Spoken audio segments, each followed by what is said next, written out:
బలమైన ఆత్మ సంబంధమైన దేహం యేసు ప్రభుది. అదే దేహాన్ని దేవుడు మనకిస్తాడు. ఎవరికి ఇస్తాడంటే అందరికి ఇవ్వడు, ఆయన బిడ్డలకు మాత్రమే. అందుకనే అందరు పలకండి, సమస్తమును. పలకండి అమ్మాయి, పలకడానికి కష్టం ఏంటి? పలకండి.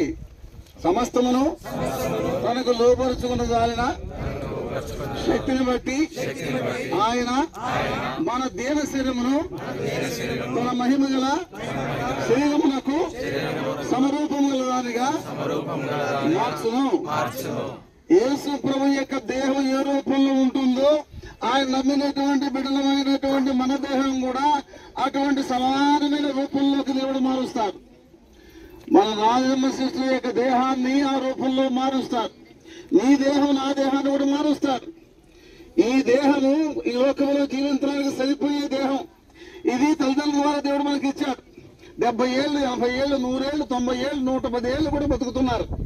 అయితే ఈ లోకంలో జీవించడానికి దేహం సరిపోతుంది, కానీ ఈ దేహంతో పరలోకంలో మనం జీవించలేం. అందుకని అక్షయమైన, అమర్షమైన, ఘనమైన, బలమైన, మహిమ కలిగిన దేహాన్ని దేవుడు మనకిస్తాడు. ఆ దేహంతో యేసు ప్రభు పరలోకంలో ఉన్నాడు. ఆ దేహంతో మనం కూడా ఉంటాం. పరలోకంలో మనం ఏ రూపంలో ఉంటామనేటువంటిది ఇంకొక వాక్యం చూద్దాం. లూకా సువార్త 20వ అధ్యాయం 36వ వచనం. లూకా 20:36. దయచేసి అందరూ పలకండి. మనము, మీ అందరికీ ఆకలి అవుతుంది, అర్థమైపోయింది. మనము పునరుత్థానములో కొంచెం ఆగండి, ఎందుకంటే కొంచెం కొంచెం సమాయించుకొని చెప్పాలి కదా. మనము దేవదూత సమానులను దేవుని కుమారులై ఉందుము. మనమందరము దేవదూత సమానులమును దేవుని కుమారులమునై ఉందుము. మనము చావనే చావము. చనిపోయినటువంటి దేవుని బిడ్డలందరూ కూడా దేవదూత సమానులుగా ఉంటారు. వాళ్ళు నల్లంగా ఉన్నా ఈ లోకంలో, లేకపోతే ఇంక ఏ రూపంలో ఉన్నా, పరలోకంలో మాత్రం ఏ రూపంలో ఉంటారు? దేవదూత రూపంలో ఉంటారు. దేవుని దూతలు ఏ రూపంలో ఉంటారు? నల్లగుంటారు. నల్లగుండేది సైతాన్ దూతలు, అర్థమైందా? దేవుని దూతలు తెల్లగుంటారు. రక్షించబడిన వారందరూ కూడా పరలోకంలో దేవుని దూతలుగా ఉంటారు. అటువంటి అనుభవంలోనికి మనం పోవాలంటే మరణం ద్వారా మాత్రమే. అందుకని దేవుడు మనుషులను మంటికి మార్చున్నాడు. ఒక దినం రాబోతుంది, సమాధుల్లో ఉన్నటువంటి వారి సంగతి ఏమవుతుందో చూద్దాం. ఇంకో 5 నిమిషాల్లో ముగిస్తాను. ఏందబ్బా ఈ ప్రసంగికుడు దొరికిన సమయం అని చెప్పి బహుదీర్ఘం తీస్తున్నాడని చెప్పి అనుకోవద్దు. దేవుని వాక్యంలో యెషయా గ్రంథం 26వ అధ్యాయం 19వ వచనం.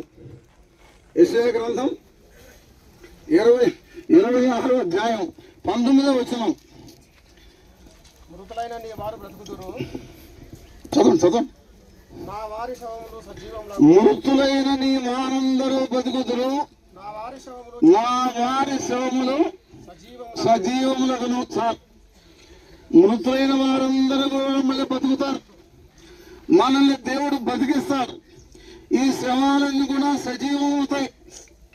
మరి సమాధుల్లో పెట్టి చాలా గట్టిగా కాంక్రీట్తో లేక మంచి సలవనాథతో మనం గట్టిగా బందోబస్తు చేస్తున్నాం కదా. మరి సమాధుల సంగతి ఏమిటి? యెహెజ్కేలు గ్రంథం 37వ అధ్యాయం 11-12 వచనాలు. యెహెజ్కేలు గ్రంథం 37, 12, 13. అందరూ పలకండి. నరులారా, మీరున్న సమాధులను నేను తెలిసెదను, మిమ్మును సమాధుల్లో నుండి బయటికి రప్పించదును.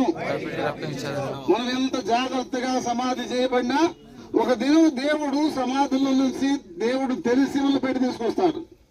ఎందుకు వస్తామంటే మనం బయటికి ప్రభువుతో ఉండటానికి, సదాకాలం ప్రభు రాజ్యంలో ఉండటానికి. దేవుడు ఈ మాటలు దీవించును గాక. ప్రార్థన చేద్దాం. దయచేసి కళ్ళు మూసుకోనండి. ప్రేమ కలిగిన మా పరలోకపు తండ్రి, మీ దాసుల రాజమ సృష్టి కొరకే నీకు వందనాలు. మిమ్మల్ని నమ్ముకునే భాగ్యం ఇచ్చావు, నీకు వందనాలు. మీ దాసుని బట్టి, బిడ్డలను బట్టి, కుటుంబాన్ని బట్టి వందనాలు చెల్లిస్తున్నాం. కుమారులు, కుమార్తెలు, కోడళ్ళు, మనవళ్ళు, మనవరాలందరూ కొరకే నీకు వందనాలు.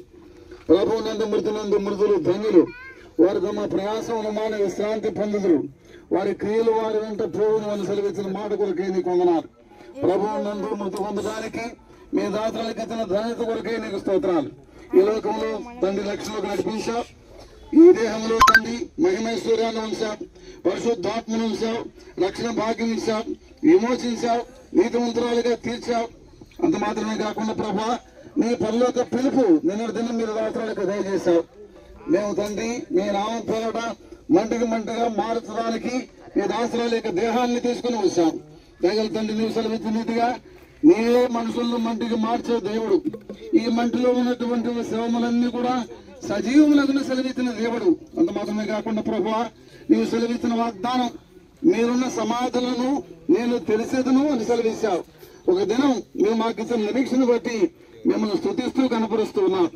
మేము దేవదూత సమానులను దేవుని కుమారులమై ఉందామని సెలవిచ్చిన మాటను బట్టి నీకు వందనాలు.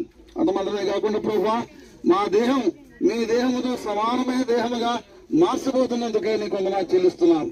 ఆ దేహంతో నిత్యత్వంలో ఉండే భాగ్యం మాకందరికీ మీరు దయచేసినందుకే నీకు వందనాలు.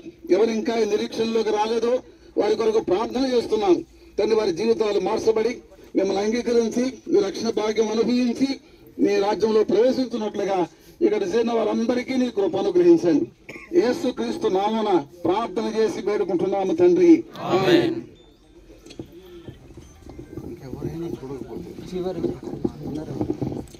ఒక పాట పాడతాం. ఇంకెవరైనా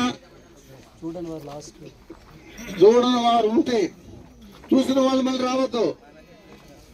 చూడని వాళ్ళు ఎవరైనా లేట్ గా వచ్చి మేము చూడాలనుకుంటున్నారు అప్పుడే మూసేశారని చెప్పి నింద వేయకుండా అమ్మ దయచేసి వచ్చి చూడండి. ఒక పాట పాడతాం.